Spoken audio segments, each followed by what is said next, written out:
Balik lagi dari kawasan Jalan Jenderal Sudirman nomor 219 Kota Padang Selingkuhan 105 FM Your Lifestyle. Rekan Ral masih bersama dengan Una tentunya di pagi hari menjelang siang ini ya. Oh ternyata sudah siang hari ya. Pas banget jam 11 nih rekan Ral. Udah siang ternyata, dan saat ini kita sudah berada di obsesi obrolan seputar Sakofa Islami. Dan saat ini sudah ada bersama Una salah satu narasumber kita, yaitu Kak Elsa. Oke, kalau itu kita sapa aja langsung ya rekan Ral. Assalamualaikum warahmatullahi wabarakatuh, Kak. Ya, waalaikumsalam warahmatullahi wabarakatuh, Una. Gimana kabarnya Kak di siang hari ini? Alhamdulillah sehat ya. Mudah-mudahan Una juga dan rekan Ral sehat semuanya. Alhamdulillah. Ya, tema kita di siang hari ini adalah wujud cinta ulama dan rindu persatuan, teruslah berjuang untuk kebangkitan Islami. Iya, benar. Benar banget ya Kak. Iya. Dan boleh dijelaskan terlebih dahulu latar belakang kenapa Kakak memilih tema kita di siang hari ini adalah wujud cinta ulama dan rindu persatuan, teruslah berjuang untuk kebangkitan Islami. Oke. Ya, terima kasih Una. Bismillahirrahmanirrahim. Assalamualaikum warahmatullahi wabarakatuh. Innal hamdalillah nahmaduhu wa nasta'inuhu nastaghfiruhu wa na'udzu billahi min syururi anfusina wa min sayyiati a'malina may yahdihillahu fala mudilla lahu wa may yudlil fala hadiyalah. Asyhadu an la ilaha illallah wa asyhadu anna Muhammadan abduhu wa rasuluh la nabiyya ba'da. Alhamdulillahirabbil alamin. Banyak syukur kepada Allah Subhanahu wa taala atas izin Allah. Banyak sekali keberkahan, kenikmatan yang kita dapatkan bersama di Jumat yang insya Allah berkah juga ya. Dan nikmat kesehatan ya, kemudian juga nikmat kelapangan waktu sehingga masih bisa bersama-sama mendengarkan obsesi ya, dalam rangka untuk saling berdiskusi dan berbagi ilmu tentang Islam. Salawat serta salam juga tercurah kepada Rasulullah Sallallahu Alaihi Wasallam, Nabiullah. Dengan sama-sama kita mengucapkan salawat Allahumma sholli ala Muhammad wa ala ali Muhammad. Nah, baik, seperti yang Una sampaikan tadi gitu ya, tema kita pada siang hari ini di obsesi adalah tentang wujud cinta ulama dan rindu persatuan, teruslah berjuang untuk kebangkitan Islam. Ya, kedengarannya mungkin tema ini sangat umum ya, artinya memang sangat relate untuk kita bahas setiap hari sebenarnya, karena membahas kecintaan terhadap ulama, kemudian juga merindukan persatuan, lalu juga ada kewajiban berjuang untuk kebangkitan Islam gitu. Namun seperti biasa memang kita selalu ada latar belakangnya, kenapa kita mengangkat tema-tema di obsesi itu adalah karena memang ada sesuatu hal yang ingin kita share, atau ada sesuatu hal yang ingin kita sama-sama samakan frekuensi berpikir ya di tengah-tengah kaum muslimin tentang sebuah peristiwa atau sebuah fakta kejadian gitu ya. Nah, kalau terkait dengan tema kita wujud cinta ulama dan rindu persatuan, teruslah berjuang untuk kebangkitan Islam, ini adalah kaitannya dengan ada sebuah pemandangan menarik kalau saya katakan ya, terhadap sebuah kedatangan atau kepulangan seorang ulama yang disambut oleh lautan manusia di sebuah bandara gitu ya, yang mungkin pemandangan ini tidak biasa oleh sebagian orang, karena baru kali ini rasanya ada orang datang kemudian disambut seuforia itu ya, bahkan mungkin orang-orang yang dianggap sangat penting di negeri ini gitu ya tidak pernah mendapatkan perlakuan demikian gitu. Nah, ulama satu ini ternyata begitu dicintai oleh katakanlah umat Islam gitu ya, sehingga kedatangannya sangat ditunggu-tunggu, kemudian juga disambut ya, bukan dengan kemarahan atau bukan dengan demonstrasi gitu ya, tapi dengan sebuah pekikan takbir, kemudian juga sholawat gitu ya, kemudian puja dan puji terhadap Allah ya, karena wujud mencintai ulama tadi gitu. Nah, kemudian juga dari aktivitas penyambutan terhadap ulama tadi yang dianggap oleh sebagian orang mungkin adalah sesuatu hal yang tidak biasa, tapi bagi kaum muslimin yang betul-betul mengetahui bagaimana kedudukan ulama gitu ya, tentunya hal ini adalah persoalan normal saja gitu ya. Ada rasa cinta terhadap ulama, kemudian juga memberikan perhatian lebih, lalu juga menampakkan kerinduannya gitu ya, memberikan penyambutan luar biasa ya, itu biasa untuk kaum muslimin gitu. Nah, ada hal menarik juga yang bisa dilihat di sana. Kenapa kita bahas tentang ulama kemudian mengkaitkan kepada persatuan, lalu juga membahas tentang berdakwah gitu ya. Nah, jadi kan orang-orang yang datang di sana untuk menyambut ulama tadi kan tanpa akomodir, maksudnya tidak sesuatu hal yang diarahkan atau bukan sesuatu hal yang diminta kehadirannya, kecuali kalau event gitu ya. Kalau misalnya ada event tertentu atau momen, ya misalnya ada undangannya, ada seruannya gitu ya. Nah, tapi kalau ini kan tidak ya, hanya ada informasi bahwasanya ulama ini akan pulang ke Indonesia, kemudian juga ini menggerakkan hati banyak kaum muslimin untuk bersama-sama ikut menyambutnya. Dan itu datang dari segala penjuru daerah gitu ya, itu luar biasanya. Nah, di sini yang kita lihat bagaimana kekuatan ataupun bagaimana mungkinnya persatuan kaum muslimin itu bisa terjadi gitu ya. Kenapa? Karena ada sebuah rasa yang sama gitu ya, ada sebuah perasaan yang menggerakkan mereka untuk sama-sama berkumpul, yaitu karena wujud kecintaan terhadap nabi, terhadap ulama, mohon maaf. Nah, jadi di sini gitu ya, semakin meyakinkan kita akan sebuah cita-cita besar kaum muslimin untuk mewujudkan sebuah persatuan ya dalam sebuah kebangkitan gitu. Nah, makanya tadi kita akan bahas itu. Nah, kenapa pada akhirnya kecintaan terhadap ulama itu begitu nyata gitu ya. Tapi tadi sembari tadi ada yang mewujudkan atau menampakkan rasa cintanya terhadap ulama, kita nggak bisa pungkiri ada pro kontra di sini gitu ya. Artinya masih ada sebagian orang ya, tidak hanya dari kalangan katakanlah non muslim, tapi kaum muslimin itu sendiri merasa aktivitas penyambutan ulama itu adalah sesuatu hal yang aneh ya. Kalau bahasa orang sekarang itu banyak yang bilang lebay gitu ya. Kemudian dianggap berlebihan atau dirasa kurang pantas gitu ya. Nah, terlepas daripada pro kontra itu gitu ya, makanya di sini kita butuh memberikan sebuah informasi bagi orang-orang yang merasa biasa saja terhadap ulama. Ya, kenapa? Karena ulama di dalam Islam itu memiliki kedudukan yang sangat spesial ya di hadapan Allah Subhanahu wa taala. Dan inilah yang barangkali ada dalam benak kaum muslimin yang memberikan penyambutan luar biasa terhadap ulama tadi, karena mereka memuliakan ulama itu sebagaimana Allah memuliakan ulama tadi. Ya, makanya kenapa pada akhirnya ulama tersebut disambut sedemikian euforianya ya, dengan haru gitu ya, kemudian juga dengan ya pekikan takbir, lalu juga dengan sholawat gitu ya. Nah, karena tadi di sini kita perlu samakan frekuensi berpikir terhadap bagaimana Islam itu sendiri memandang ulama. Ya, ulama itu adalah sosok yang Allah muliakan ya. Jadi kalau kita sudah berbicara ulama, itu punya kedudukan spesial ya di mata Islam gitu. Jadi sudah sepantasnya gitu ya, dan adalah sesuatu hal yang wajar kaum muslimin itu juga memuliakan ulama. Tentu cara memuliakan ulama itu juga beragam, termasuk salah satunya adalah menyambut kedatangannya yang ditunggu-tunggu gitu kan.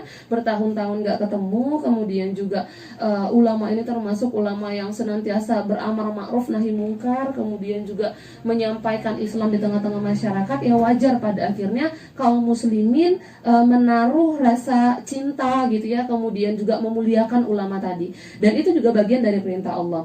Tapi kalau kita berbicara tentang bagaimana menghargai ulama, kemudian juga mencintai ulama untuk di negara kita itu sendiri gitu ya, kita sebenarnya masih banyak yang perlu kita evaluasi gitu ya, karena kita nggak boleh lupa juga dengan kejadian beberapa waktu lalu saat salah satu ulama kita juga tengah syiar di suatu daerah itu mengalami penusukan gitu ya. Itu juga sesuatu hal yang sangat miris gitu, dibalik memang masih banyak orang yang sangat cinta sekali terhadap ulama dengan fakta yang kita temui beberapa hari lalu lautan manusia di bandara yang menyambut seorang ulama.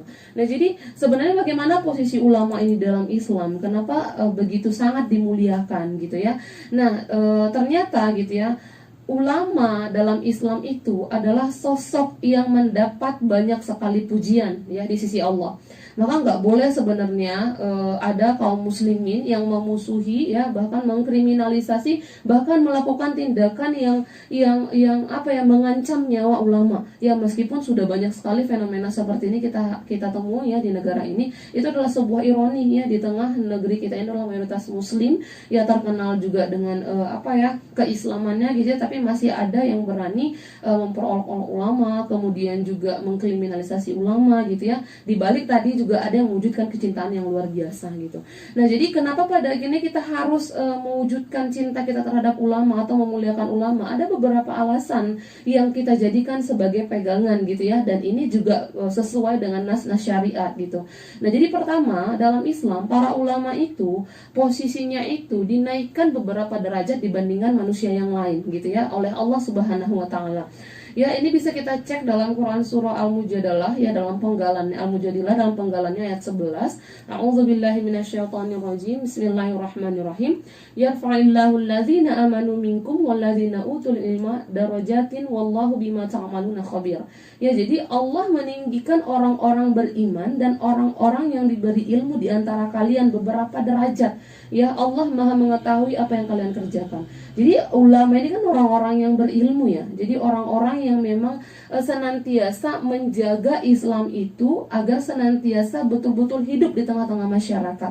Ya, makanya kehadiran mereka itu sangat spesial gitu ya, sehingga amat sangat wajar Allah memposisikan mereka itu naik beberapa derajat dibandingkan manusia yang lain. Karena memang mereka juga memiliki tugas yang mulia, kemudian juga aktivitas yang mulia, yaitu sebagai orang-orang yang senantiasa konsisten menyampaikan kebenaran.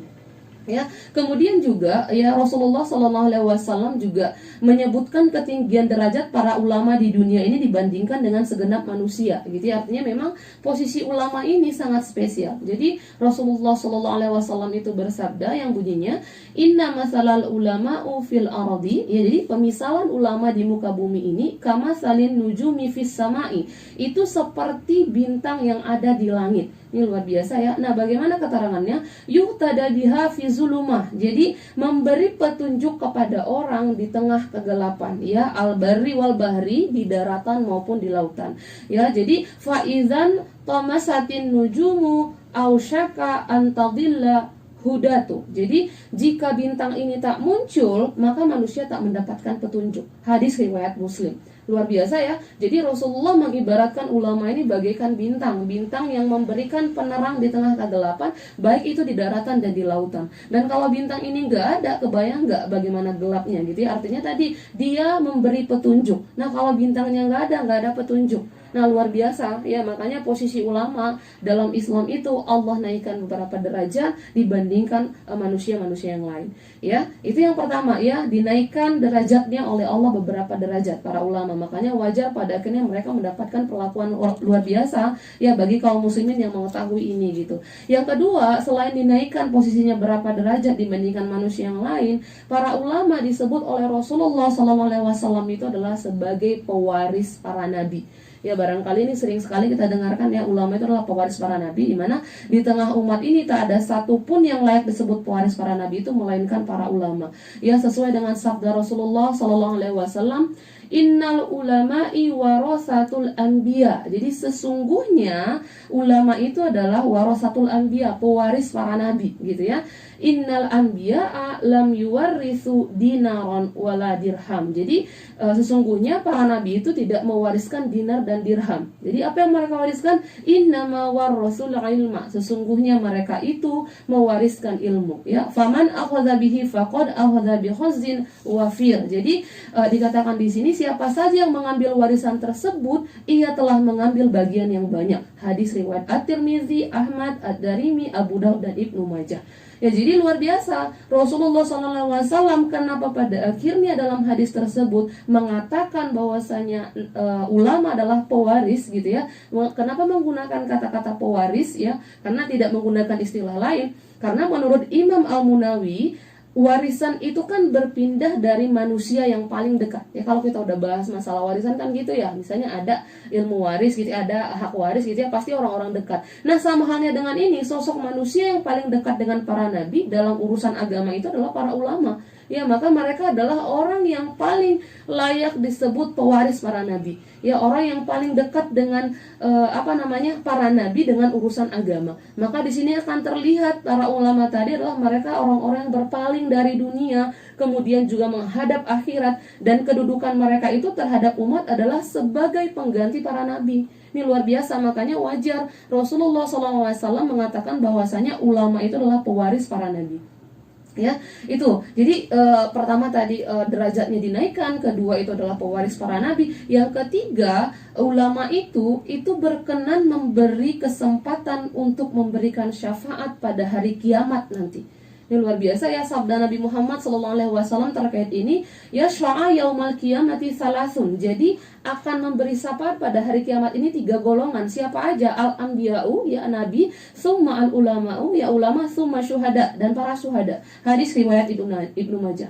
Jadi kan kalau kita sering bahas masalah syafaat ya, syafaat itu kan pertolongan yang diberikan oleh orang lain yang mengharapkan pertolongan gitu. Makanya kita sering bilang mudah-mudahan kita dapat syafaat Rasul kelak ya, supaya kita dapat pertolongan Rasul di akhirat. Atau syafaat itu kan sama dengan dimana usaha memberikan suatu manfaat bagi orang lain atau mengelakkannya dari suatu mudarat. Ya kebayang nggak nanti pada saat di akhirat ketika kita memuliakan para nabi, ulama, kemudian para syuhada di dunia ini, kemudian di akhirat kita mendapat syafaat dari mereka. Ya syafaat ini adalah sesuatu hal yang sangat kita tunggu dan harapkan kelak di akhirat. Dan salah satunya ulama itu adalah orang yang diberikan kesempatan memberikan syafaat. Maka wajar mereka dimuliakan gitu ya. Kemudian yang keempat gitu ya, selain tadi dinaikkan derajatnya, kemudian yang kedua pewaris para nabi, lalu mereka itu diberikan kesempatan memberi syafaat. Yang keempat, kenapa ulama ini harus kita muliakan? Karena ulama itu adalah keberadaan mereka menjadikan agama itu terpelihara dan umat akan terjaga dari berbagai kesesatan. Karena tadi tugas mereka adalah beramar ma'ruf nahi mungkar. Ya tidak hanya menyampaikan kebaikan tapi juga mencegah kemungkaran. Karena itu satu paket gitu ya. Nggak cuma menyuruh kebaikan aja ulama, tapi diam terhadap kemungkaran, nggak kayak gitu. Jadi ulama yang betul-betul ulama sejati di dalam Islam itu adalah mereka yang betul-betul menyampaikan Islam, menyeru kebaikan tapi juga mencegah kemungkaran. Nah itulah beberapa di antara keutamaan ulama, sehingga wajar kecintaan umat terhadap ulama ini ditunjukkan dengan berbagai macam ekspresi. Salah satunya tadi dengan penyambutan ulama yang itu sudah lama sekali tidak menginjakan kakinya di Indonesia, dan pada akhirnya mendapatkan atensi luar biasa dari katakanlah umat yang memang mencintai ulama. Nah sekarang nanti kita akan lihat gitu ya, bagaimana sebenarnya kaitan dengan mencintai ulama ini terhadap persatuan dan dakwah Islam. Tadi kan kita udah singgung bahwasanya tadi kecintaan ulama itu diwujudkan dengan penjambutan, lalu juga kita melihat bahwasanya persatuan umat itu menjadi sebuah keniscayaan. Maka untuk mewujudkannya adalah dengan dakwah. Kita akan lihat nanti bagaimana agar ulama yang kita cintai ini tidak mendapatkan permusuhan, tidak dikriminalisasi, kemudian juga kita menyatukan kekuatan dalam sebuah persatuan agar tadi kebangkitan Islam itu bisa kita dapatkan dalam rangka memelihara ulama kita juga dari hal-hal yang membahayakan mereka gitu. Barangkali kita bahas setelah ini. Ya rekan Raun, nah itu dia tadi sedikit latar belakang yang sudah disampaikan oleh Kak Elsa ya. Dan untuk rekan Raun mungkin yang pengen bertanya, boleh digabung pada kita melalui chat WhatsApp ya di 082299996105. Dan jangan kemana-mana karena setelah ini kita bakal membahas topik kita tentunya. Stay terus di 104 FM Your Lifestyle. Silahkan teman-teman ikut gabung di bertanya di WhatsApp-nya Raw FM ya. Satu-satunya 104 FM Your Lifestyle. Rekan masih bersama Una dan juga tentunya narasumber kita di siang hari ini ada Kak Elsa. Dan masih dalam topik yang sama, yaitu wujud cinta ulama dan rindu persatuan. Teruslah berjuang untuk kebangkitan Islami. Boleh dilanjut kembali Kak tentang topik kita di siang hari ini. Oke, terima kasih. Kita lanjutkan ya. Baik, tadi di segmen pertama kita udah bahas apa yang menjadi latar belakang pembahasan tema ini. Kemudian juga sudah diberikan ulasan juga beberapa alasan kenapa kita harus mencintai dan memuliakan ulama. Nah, sebelum kita bahas tentang persatuan dan kaitannya dengan kebangkitan Islam, perlu saya sampaikan juga karena ada kewajiban kita memuliakan ulama, maka di sini ada larangan kita memusuhinya kan gitu, karena nggak bisa dipungkiri gitu ya. Tadi seperti saya singgung juga di awal pembahasan gitu ya, di negeri kita yang mayoritas muslim ini masih ada perlakuan-perlakuan tidak mengenakan terhadap ulama ya, bahkan yang sangat nyata sekali. Beberapa waktu yang lalu itu ada yang sampai ulama kita itu ditusuk pada saat melakukan aktivitas penyeruan terhadap Islam gitu ya. Nah di sini juga karena ulama itu memiliki rasa takut yang tinggi kepada Allah Subhanahu wa taala, kemudian mereka giat beramar ma'ruf nahi mungkar, berjuang juga untuk menegakkan agama Allah di muka bumi ini, maka wajib kita mengikutinya gitu loh. Dan kita itu pantang ataupun nggak boleh memusuhinya gitu ya. Mereka nggak boleh dimusuhi, mereka nggak boleh dikriminalisasi. Nah dalam sebuah hadis qudsi, Allah Subhanahu wa taala itu menyatakan perang terhadap mereka yang mengganggu para walinya, dalam hal adalah ulama gitu ya. Di mana di sini Allah mengatakan man adali waliyan faqad azantuhu bil harbi. Jadi siapa yang memusuhi waliku, sungguh aku telah mengumumkan perang kepada dirinya. Hadis riwayat Bukhari. Jadi hadis ini menjelaskan betapa kerasnya pembelaan Allah itu terhadap ulama, gitu ya. Kemudian juga di sini dimaksud Allah di sini kan para wali, gitu ya. Para wali yang Allah katakan situ adalah tadi ulama-ulama yang senantiasa ikhlas dan taat beribadah, ya, orang-orang yang alim yang ikhlas taat dan senantiasa giat beribadah, gitu ya. Nah, jadi Imam Syafi'i juga memberikan penjelasan tentang jika para ulama itu adalah bukan wali-wali Allah, gitu ya, tentu tidak ada walinya di muka bumi ini. Artinya memang wali yang Allah maksudkan di situ adalah para ulama tadi, gitu. Maka tadi Allah memberikan perlawanan yang keras, bahkan mengajak berperang dengan Allah pada saat memang ada orang yang memusuhi ulama. Maka kalau di negeri ini, gitu ya, masih banyak ulama-ulama yang betul-betul layak untuk kita muliakan, maka kita tunjukkan dengan berbagai macam ekspresi, ya. Salah satunya tadi saya ulangi lagi dengan penyambutan ulama yang sudah sangat dirindu oleh umat, gitu.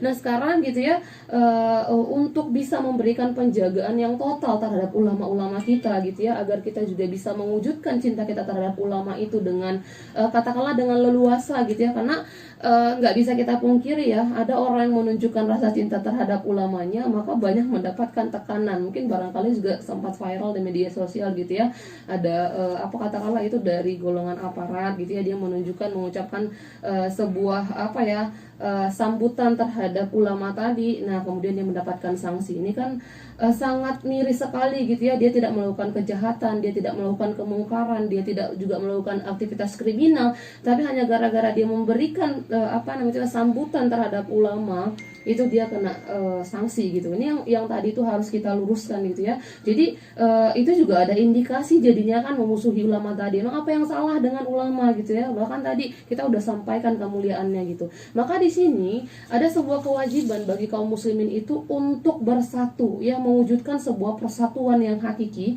dalam rangka memberikan sebuah kekuatan, ya, yang itu akan menjadi sebuah perlindungan tidak hanya bagi ulama tapi juga bagi kaum muslimin secara umum, gitu. Jadi persatuan umat itu sebenarnya adalah sebuah kewajiban di dalam Islam, gitu ya. Jadi sebaliknya terpecah belah itu adalah sebuah keharuman sebenarnya. Ya, dalam Quran surah Ali Imran ayat 103, penggalannya itu Allah mengatakan sangat tegas bahwasanya a'udzubillahi minasyaitonirrajim, bismillahirrahmanirrahim, wa'tasimu bihablil jami'a wa la tafarraqu. Ya, jadi berpegang teguhlah kalian dalam tali agama Allah dan janganlah kalian bercerai-berai. Jadi Imam Samarkandi berkata, wa'tasimu bihablillah, artinya berpegang teguh pada agama Allah atau pada tali agama Allah. Maknanya adalah berpegang teguh kalian itu semua pada tali agama Allah. Yang dimaksudkan di sini adalah Islam tadi, ya, Al-Qur'an, gitu. Jadi Imam Al-Mawardi juga mengungkapkan terkait dengan frasa wa'tasimu bihablillah, itu berpegang teguhlah kalian semuanya pada tali agama Allah. Salah satu takwil kata dari habli atau tali itu adalah kitabullah, ya, Al-Qur'an, gitu. Jadi ini adalah pendapat yang insya Allah kuat, gitu kan, ya, bahwasanya yang dikatakan di sana tali agama Allah itu adalah kitabullah itu sendiri. Jadi untuk mewujudkan persatuan kaum muslimin itu sebenarnya pada saat mereka berpegang teguh pada Al-Qur'an.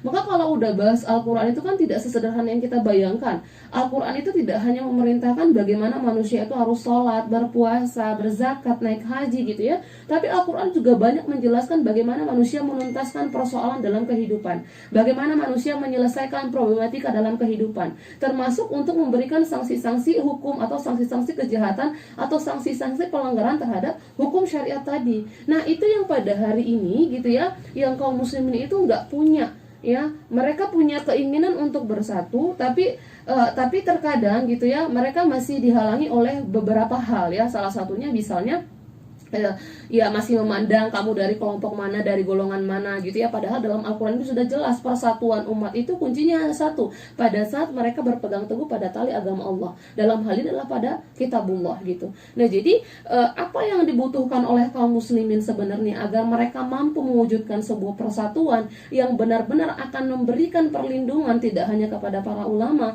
tapi tadi kepada kaum muslimin secara umum. Mereka harus punya kesatuan visi misi di sini.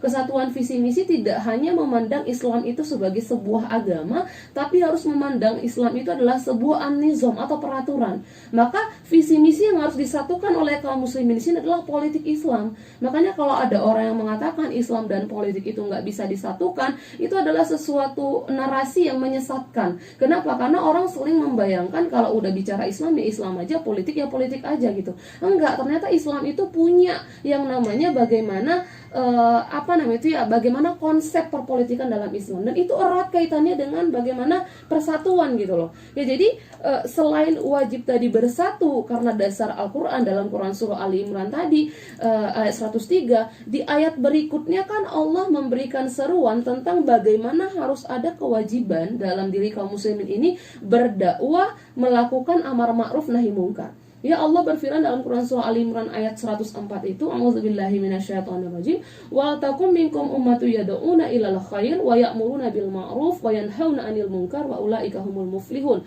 Jadi Allah mengatakan hendaklah ada di antara kalian segolongan umat yang menyeru kepada kebajikan, dalam hal ini adalah Islam, kemudian melakukan amar ma'ruf nahi munkar. Mereka itu adalah orang-orang yang beruntung. Nah, jadi kalau seperti yang saya katakan tadi, orang-orang yang diperintahkan dalam Quran surah Ali Imran ini adalah tidak hanya sekedar menyuruh kepada kebaikan, tapi juga harus ada mencegah kepada yang mungkar. Kenapa? Karena nggak bisa kita pungkiri orang-orang yang menyuruh kepada kebaikan hari ini tuh banyak banget. Tapi banyak juga orang yang bungkam terhadap bagaimana mencegah kemungkaran. Nah, kalau dalam Islam, ulama yang dimaksudkan, yang ulama sejati tadi, yang dimuliakan oleh Allah tadi, mereka adalah ulama-ulama yang konsisten dalam beramar ma'ruf nahi mungkar. 105 FM nyaman dan bersahaja dalam jangkauan. Rekan masih bersama Una dan juga narasumber kita di siang hari ini ada Kak Elsa. Oke Kak, ini sudah banyak pertanyaan nih, rame banget sebenarnya udah bertanya nih. Alhamdulillah. Dan langsung aja udah bacain pertanyaannya. Pertanyaan pertama, hari ini banyak ditemukan orang-orang yang memfitnah ulama sebagai seseorang yang melakukan tindakan asusila, padahal buktinya tidak ada.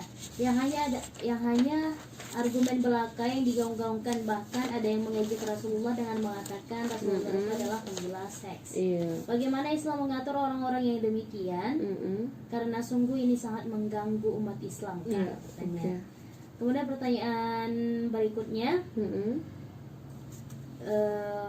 bagaimana menanggapi saudara muslim yang tidak suka pada ulama, bahkan memberikan ujaran negatif pada ulama?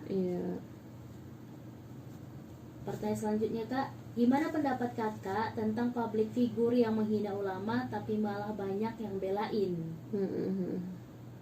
Oke, pertanyaan selanjutnya, bagaimana kalau kecintaan terhadap ulama itu menjadi bersifat berlebihan, sehingga seolah-olah orang menganggap itu bisa menandingi kecintaan terhadap Nabi Muhammad SAW?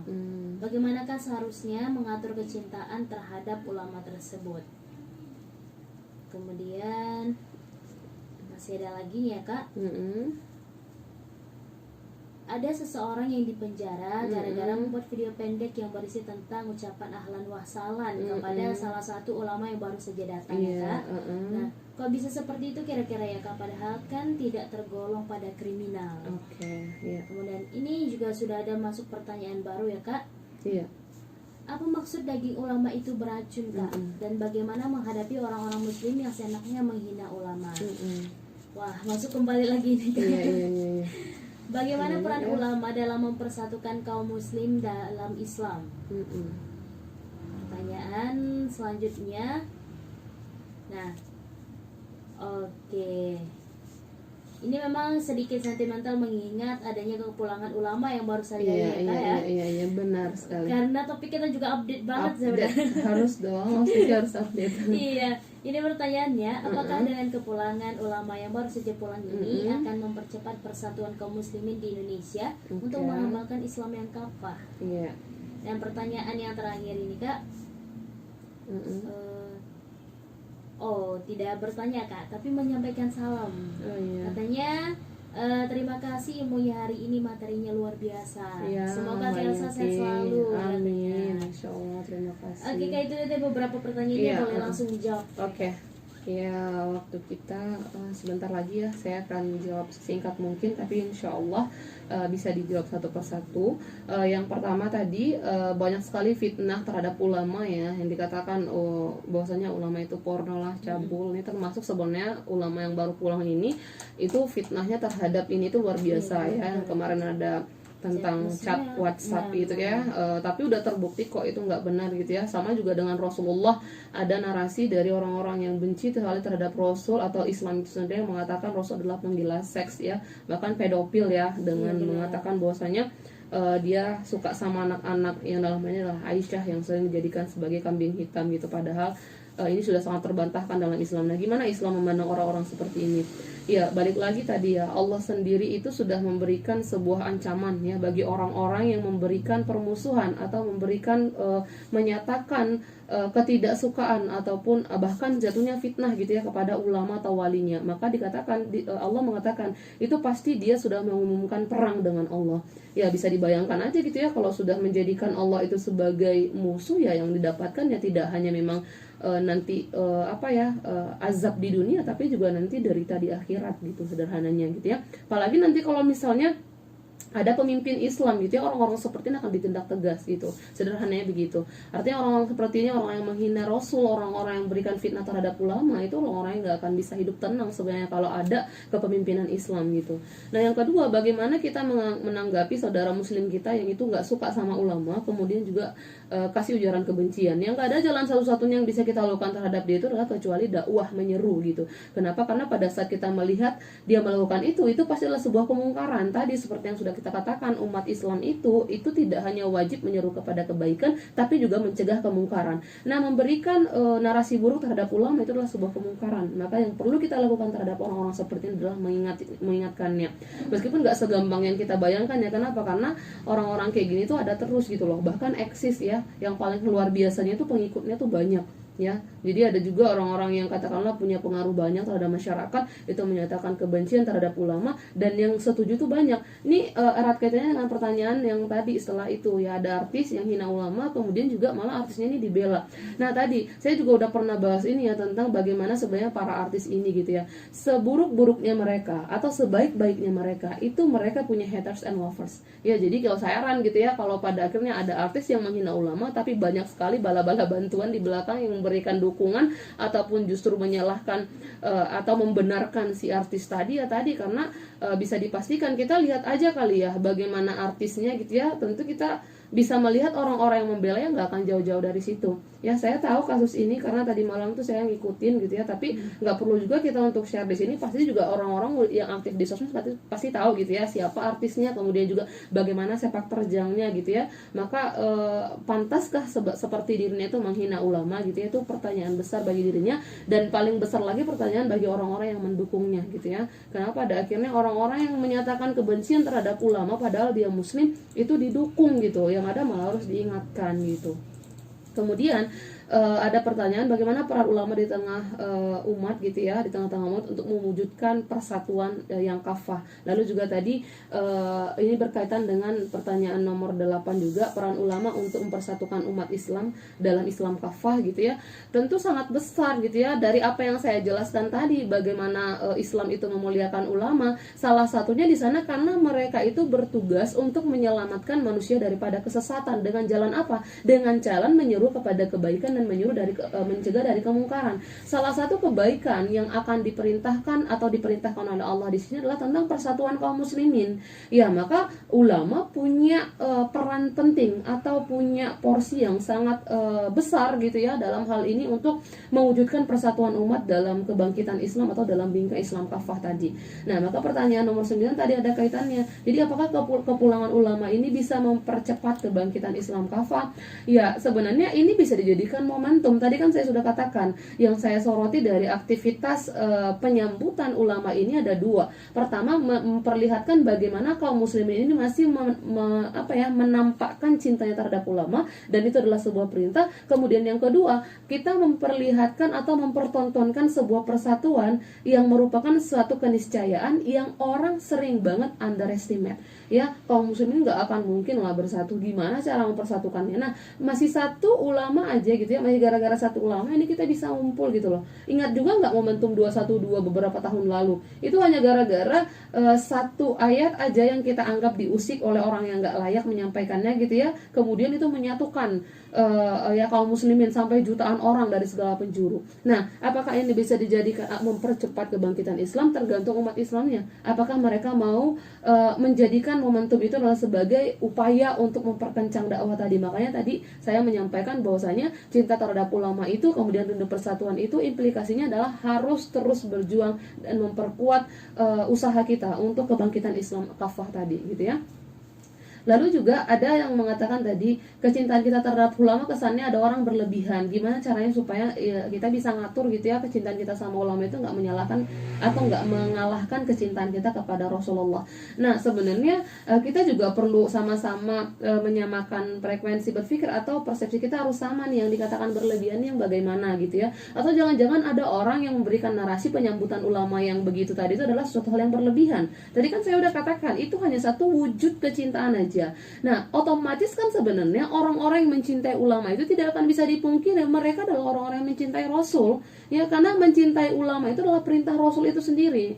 Ya, maka bagaimana untuk mengaturnya? Ya, itu kan masalah kolbu kita ya, masalah hati kita. Dan memang realnya adalah atau yang paling nyatanya adalah kecintaan terhadap ulama itu adalah karena wujud kecintaan kepada Rasulullah dan Allah tadi. Ya kalau kita udah bahas ya memang gak akan boleh, dan kita udah bahas itu beberapa minggu lalu terkait dengan pembahasan kita cinta Nabi, cinta syariat gitu ya. Bagaimana bahwasanya tidak ada yang layak dicintai di dunia ini kecuali Rasul dulu gitu loh. Maka ada beberapa hadis yang mengatakan bahkan tidak sempurna keimanan seseorang sebelum dia menyatakan kecintanya kepada Rasulullah. Pada saat itu Umar mengatakan kan, aku dicinta kamu ya Rasulullah, tapi aku lebih mencintai diriku. Maka Rasulullah membantah, nggak bisa, kamu harus mencintai Rasulullah itu dulu melebihi dirimu, baru kamu itu bisa dikatakan benar.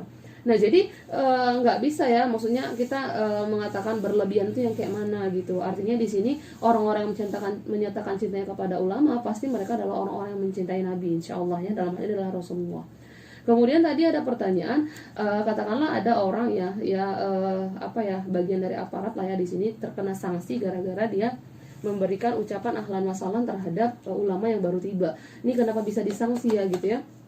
Nah terkait dengan itu kan sebenarnya udah ada penjelasan dari pihak sananya alasan kenapa dia kena sanksi gitu ya. Tapi tetap gak bisa kita terima itu. Kenapa? Karena itu bukan aktivitas kriminal, karena itu bukan sebuah kejahatan. Itu hanya wujud cinta seorang manusia terhadap ulamanya. Dan itu juga hanya sebatas penyampaian penyambutan gitu kan ya. Kemudian juga ada pekik takbir. Ya apa yang salah gitu ya. Nah makanya tadi saya sempat menyinggung ini, sebuah ironi gitu ya, di sebuah negeri yang mayoritas muslim ya ada sebuah tendensius yang mengarah kepada ketidaksukaan terhadap ulama. Ya jadi kan kalau bisa dipastikan di sini kan berarti kenapa si orang tadi itu kena sanksi? Ya karena si ulamanya tadi dianggap sebuah problem kan, dianggap sebuah masalah gitu loh, sehingga pada akhirnya orang yang bahkan kan ada kemarin tuh viral di media massa menyebutkan namanya, kemudian menuliskan namanya, menyebarkan videonya, mengupload fotonya. Ya kalau nggak kena ban ya itu kena take down gitu ya oleh katakanlah platform sosial media. Nah tapi itulah tadi yang perlu kita bahas tadi, yang perlu kita luruskan tadi, ada apa gitu loh, kenapa ulama itu kesannya itu nggak disukai gitu, padahal kita tuh muslim dan ulama tadi itu adalah sosok-sosok yang mulia. Apalagi tadi kan ulama yang datang ini kan adalah orang yang masih punya garis keturunan dengan Rasulullah gitu ya, maka wajar dia dimuliakan, dia dicintai gitu ya, dan nggak ada yang berlebihan kok dengan apa yang disampaikan oleh orang tersebut ya. Tapi tadi disitulah terlihatnya ada sebuah paradoks di negeri ini ya. Katanya negeri ini adalah negeri yang memang menjamin kebebasan berekspresi, kemudian juga menyampaikan pendapat gitu ya. Tapi pada saat ada seorang mengungkapkan ekspresi kecintaannya terhadap ulamanya ya kena sanksi gitu ya. Ya wallahu a'lam bishawab apa yang terjadi, tapi yang pasti kita doakan agar tadi orang tersebut kuat gitu ya. Artinya itu bukanlah sebuah kejahatan, masih banyak orang yang mensupport dia gitu ya. Mudah-mudahan ini menjadi penguat buat beliau untuk senantiasa semakin memperkuat cintanya kepada para ulama. Nah, kemudian pertanyaan terakhir tadi, bagaimana maksud daging ulama itu beracun gitu ya. Jadi ada sebuah kitab gitu ya dari Al-Hafiz Ibnu As-Sakir memang yang memberikan keterangan tentang atau dia mengingatkan bahwasanya daging ulama itu beracun. Jadi siapa saja yang menghina, memfitnah, apalagi menyakiti para ulama akan mendapatkan balasan keras dari Allah. Jadi kata Ibnu As-Sakir, tidaklah saya tahu seorang yang menghina ulama kecuali akan mati dalam keadaan su'ul khatimah karena sungguh daging ulama itu beracun. Ini maksud dari beracun itu adalah seperti kiasan gitu loh ya, karena penjagaan Allah yang luar biasa tadi atau karena posisi ulama yang luar biasa tadi dalam Islam, maka siapa saja yang menyakiti, memfitnah atau bahkan menghina atau katakanlah di sini melukai ulama, ya daging yang beracun tadi itu artinya adalah siap-siaplah mendapatkan balasan dari Allah. Dalam hal ini dikatakan dalam kitab itu mati dalam keadaan su'ul khatimah. Ya, siapa sih yang mau gitu ya, harapan terbesar muslim ini kan mati dalam keadaan husnul khatimah ya semuanya. Mati dalam keadaan baik ya, dalam keadaan kebaikan gitu loh. Nah, tapi bagi orang-orang yang melakukan kejahatan dalam hal ini adalah menghina, menyakiti, menfitnah ulama, maka dalam maksudnya daging ulama itu beracun adalah dia akan mendapatkan balasan dari Allah dengan kematian yang su'ul khatimah. Ya, naudzubillahi min zalik ya, mudah-mudahan kita tidak mendapatkan keadaan yang seperti itu, karena itu adalah sebuah kehinaan ya, tidak hanya di dunia tapi juga di hadapan Allah. Nah, barangkali itu yang bisa saya sampaikan ya. Terima kasih atas semua atensinya. Terima kasih juga untuk yang bertanya. Masya Allah sekali, banyak yang bertanya ya. Artinya banyak juga yang gabung di RAW. Mudah-mudahan apa yang saya sampaikan itu tidak hanya sebagai pengingat buat saya, tapi juga bermanfaat bagi yang mendengarkan. Termasuk dalam hal ini adalah untuk memperkuat dan memperkokoh perjuangan kita untuk kebangkitan Islam tadi. Maka mari sama-sama kita mencintai ulama. Kita tetap pelihara kerinduan kita terhadap persatuan Islam dengan wujud dengan membuktikan bahwasanya kita masih bisa merapatkan barisan untuk berjuang dalam rangka menegakkan kebenaran di muka bumi ini untuk menyambut kebangkitan Islam tadi. Terima kasih atas perhatiannya. Alhaqqu min rabbik fala takunanna minal mumtarin. Wassalamualaikum warahmatullahi wabarakatuh. Waalaikumsalam warahmatullahi wabarakatuh. Ya, kan Rau, demikianlah obsesi kita kali ini ya. Terima kasih banyak sudah bergabung bareng kita, dan juga yang sudah bertanya tadi. Wah, luar biasa banget ya kan Rau. Dan jangan kemana-mana karena nanti RCKC lainnya bakal hadir kembali. Dan untuk menit kali 3 ya di Informasi pukul 12 ini Una pamit undur diri dari ruang dengar kan Rau. Dan tetap pantengin tadi di 104 FM karena nanti bakal ada RCKC yang bertugas untuk menemani ruang dengar kamu semuanya tentu saja. Jangan